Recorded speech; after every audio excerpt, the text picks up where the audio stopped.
part to cast. Because it's not just a character, he's got jokes. He's got, like, actual, real jokes. So I thought, here we go, this is going to be great. And we saw actor after actor, and it wasn't funny. We had worked with Matthew Perry on Dream On, and when Matthew reads that dialogue, it sparkles, and it comes alive. And for the first time through the casting process, we knew there was a character there, and that this was the only guy to play it. There was just a little problem. He had already signed on for another sitcom. It was about luggage handlers in the future at LAX. It just sounded insane. Enjoy Los Angeles. By the way, Griffith Park has the best picnic areas. Thank you. You are most insignificant. And then someone from Warner Brothers actually was at the taping of 2194 and thought, this show is never going. Put him in Friends, we'll be okay. Suddenly, it was like, there's our Chandler. And I just won $1 million. He spins the lines in a way that they're his, and there's so many comedy skills there.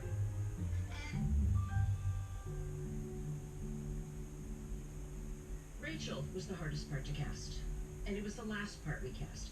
She could be a really unlikable character. I mean, this is an incredibly selfish, self-involved, spoiled. In the wrong hands, you don't like Rachel.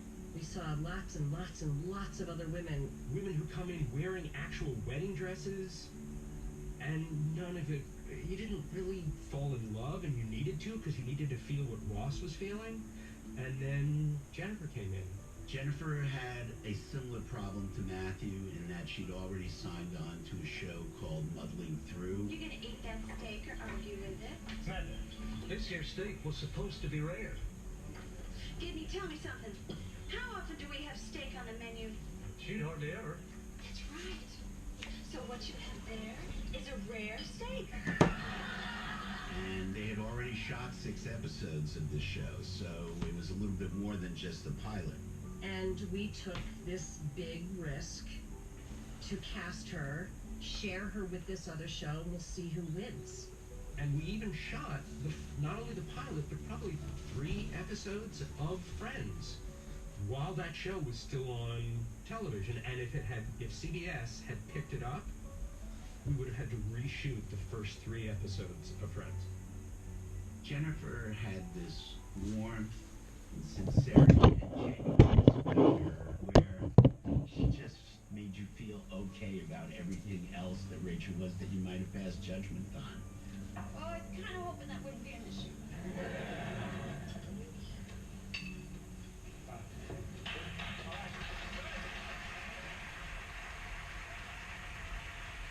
That's right. So Matthew and Jen, you were in another show. I mean, Jen, what were your first impressions of the rest of the cast when you finally got to meet them, when it was made clear that you could do the show? Well, first of all, I had a graveyard of failed pilots. I'd done a pilot a year, and I thought that's what you do. You do a pilot a year, and you have some cash, and then you go on to another pilot. And I just remember sitting with these 5 other people and thinking, this is the greatest group of people, the greatest script. I have to do this.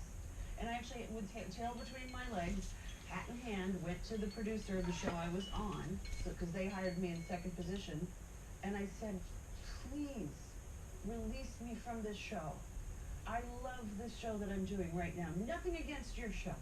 I just love these people, and I am having so much fun. And he goes, I saw that show. I'm going to tell you something. That show's not going to make you a star. This show is going to make you a star. And that's it. Well, he's here tonight.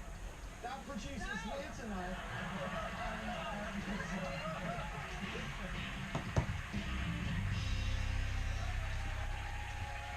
Okay, guys, you're up.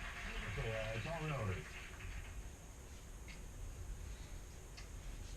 While in Las Vegas, Joey finds his identical hand twin. Oh yeah. Wouldn't you pay good money to see these identical hands showcased in some type of a entertainment venue, huh? If you leave now, I will chop off my hand and give it to you. Following coming up. Please identify Joey's hand twin.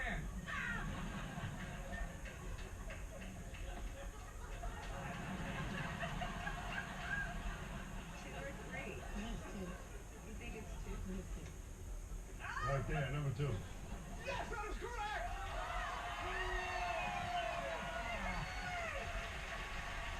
It's Thomas Lennon, everybody!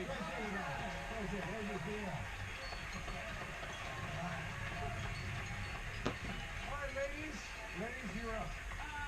Spears and peeves. Bears and pet peeves. Ladies, there's a message on the answering machine. Can you identify the voice? Matt, can you hit that button? Hey guys, I'm finally retiring from ophthalmology and would love for all of you to come to my retirement party next week. Let me know if you can make it. Tom Selleck. Oh my God! I didn't say that. Wait, look how Will, it's okay. Will the mystery voice please make himself known? How could it not be?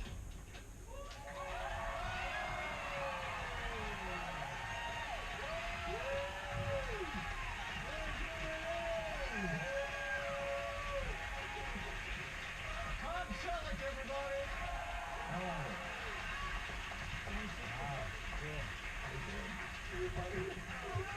This is amazing. Wow. All right, Tom, you have a bonus question. Oh, God. Right. Okay. Monica famously chose Chandler over Richard. What did Chandler do for a living? Oh, my God.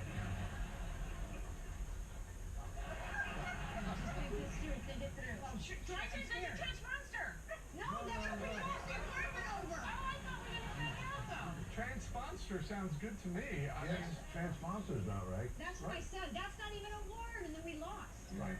Here's the answer. That's yeah. Nobody knows really. that's it. Yeah, that is the answer. I think that should go to the girls then. I do too. Whoa. Yeah, we said nobody knows. And the girls are the winners.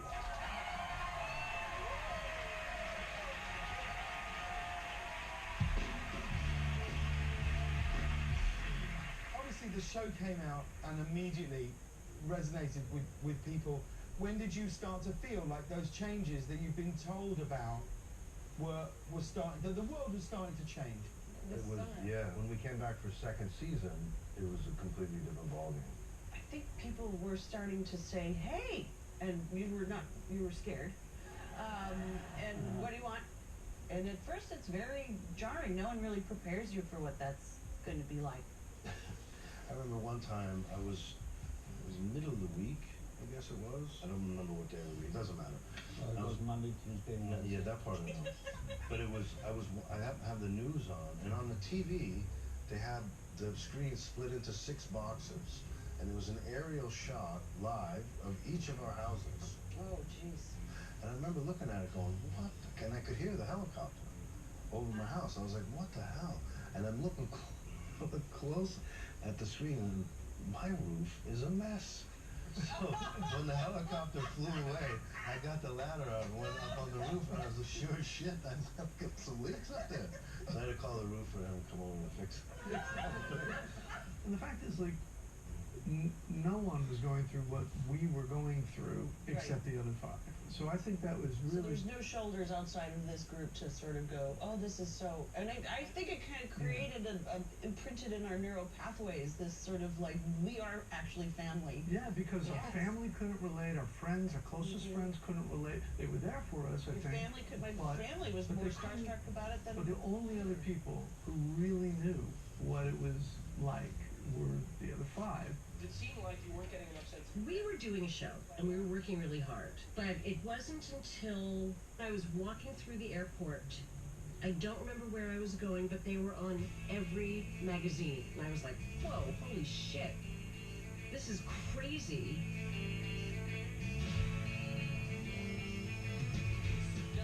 The theme song became a hit on a radio station. And when I heard that on my car one day, that was like, wow, this is not your average television show. They're on the cover of Rolling Stone. Rolling Stone. I mean, We're a TV show. They somehow entered the zeitgeist. I don't know when that happened. Jennifer's gorgeous. Why is it such a phenomenon? It just suits her very well. It's spectacular. I think my favorite was I was dropping my kids off and my rabbi stopped me and asked me about Ross and Rachel and when they were going to get together and how that's going to happen. Wherever we were, suddenly there are thousands of people gathered. It's like the Beatles were there. Everybody was screaming and yelling and behind barricades. It was crazy. Once Friends had gone global, and I think we were in 18 different languages. 全部で確か1兆7000億の価値。 Era en el segundo piso de la Biblioteca Pública de Nueva York. Mais qu'est-ce que tu faisais dans une bibliothèque? Basically, any place I went, you know, from Jordan to India, they knew what Friends was. My mom bought me the DVDs of the whole series when I was in elementary school. Friends really had a big hand in teaching me English, and the show really taught me the things about life and true friendship. We're the friends! Did I see you wearing any more clothes? My heart! My heart! Pivot! Pivot! Shut up! Shut up! Smelly cat! Smelly cat! What are the feeling you? Excuse me! Excuse me! Yeah, noisy boys! We became fans of Friends when we were the first year in college. We were too shy to talk to girls, so Friends was a way to boost our morale and boost our confidence and be able to make new friends, especially ladies. Yeah, baby. My most favorite episode on Friends is the episode in which Monica asked Chandler to marry her. After seeing that, I knew that is the way I wanted to ask my soulmate and my husband to marry me.